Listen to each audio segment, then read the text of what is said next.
Hi friends, good morning everybody. ఈరోజు ఒక కొత్త రెసిపీ చెప్తున్నాను. ఇది చాలామందికి తెలియకపోవచ్చు.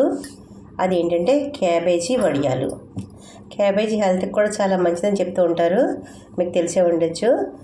లేడీస్కి చాలా మంచిది క్యాబేజీ తినడం వల్ల. అయితే దీన్ని రకరకాల ఐటమ్స్ కింద చేసుకోవచ్చు. క్యాబేజీని దీన్ని వడియాల కింద కూడా పెట్టుకోవచ్చు. అది ఎలాగో చూద్దాం. చూడండి, క్యాబేజీ వడియాలు అంటే క్యాబేజీతో చేసిన వడియాలు అని అర్థం. క్యాబేజీ వడియాలు సాధారణంగా క్యాబేజీని తురిమి అంటే కట్ చేసి మసాలా దినుసులు అంటే మినపప్పు, పిండి మరియు ఇతర పదార్థాలు కలిపి వడియాల ఆకారంలో చేస్తారు. దాన్ని ఎండలో పెట్టాలి. చూడండి, క్యాబేజీని చిన్న చిన్న ముక్కలుగా తురమాలి.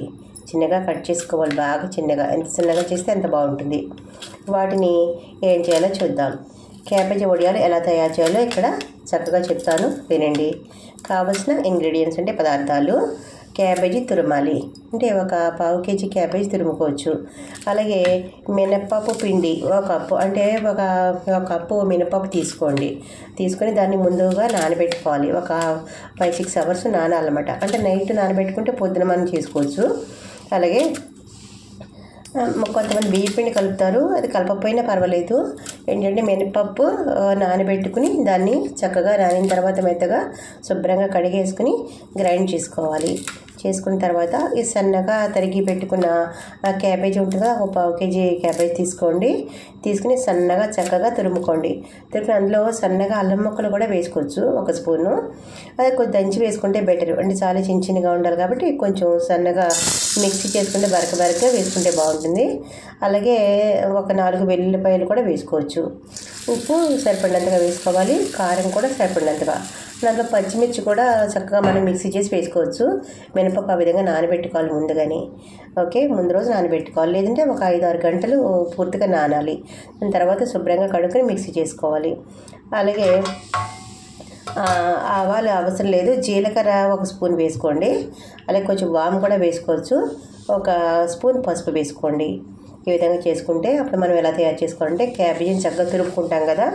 ఒక గిన్నె తీసుకుని తురిమిన క్యాబేజీని మినపప్పుని మనం పిండిగా తయారు చేస్తాం కదా, మిక్సీలో వేసి అప్పుడు అది చక్కగా ఎలాగంటే గారెల పిండిలా ఉండాలి. వాటర్ ఎక్కువ వేయకూడదు.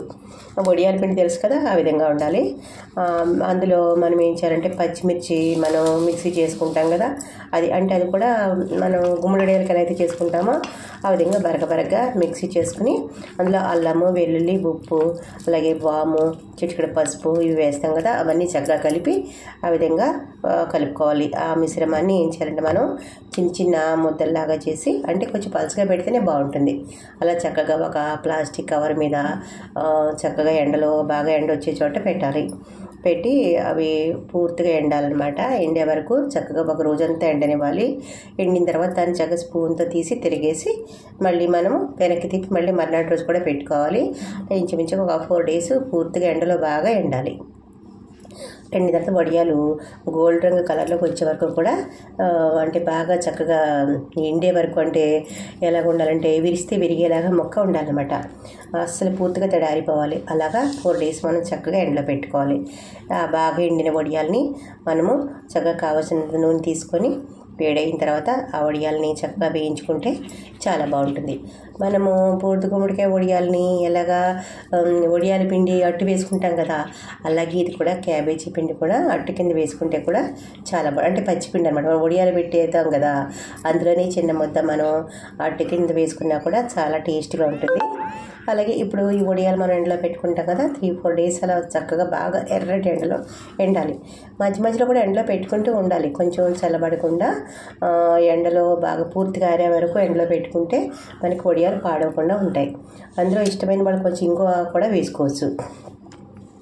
అలా వేసుకుంటే కూడా చాలా బాగుంటుంది. ఆ విధంగా మనం చక్కగా ఆరబెట్టుకుని వడియాలు బాగా వేడి అంటే ఎండలో ఎండిన తర్వాత మొక్క విరిస్తే పళక్కమని విరిగేలాగా అయ్యే వరకు కూడా ఎండలో పెట్టుకున్న తర్వాత వాటిని చక్కగా ప్లేట్లో తీసుకోవాలి. గాలి చొరబడిన డబ్బాలో నిలవ పెట్టుకోవాలి. ఒక మూత గట్టిగా ఉన్న డబ్బా అనమాట. అందులో గాలి రాకుండా లూజ్గా ఉండకుండా స్ట్రిక్ట్గా ఉండాలన్నమాట. దాంట్లో పెట్టుకోవాలి. చూడండి, వడియాలు ఎండిన తర్వాత ఒక రోజంతా బాగా ఎండిన తర్వాత అలా చక్కగా తీసి తిరిగేసుకోవాలి. అప్పుడు బాగా ఎండుతుంది. వెనకాల వైపు కూడా చక్కగా ఎండుతాయి. ఎండిన తర్వాత చక్కగా మనం ఇవి పప్పులోకి కానీ అలాగే సాంబారు వాటిలోకి మనం వేయించుకుని చక్కగా నంచుకుంటే చాలా బాగుంటాయి.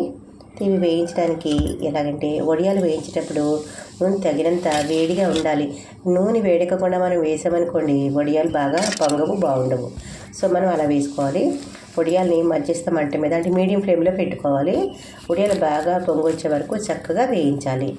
ఇలా మనం ఈ వడియాలు చేసుకున్నాం అనుకోండి తినడానికి చాలా బాగుంటాయి. వర్షాకాలంలో మనం సాంబార్లోకి అయితే నంచుకోవడానికి, పప్పులో నంచుకోవడానికి కూడా చాలా బాగుంటాయి.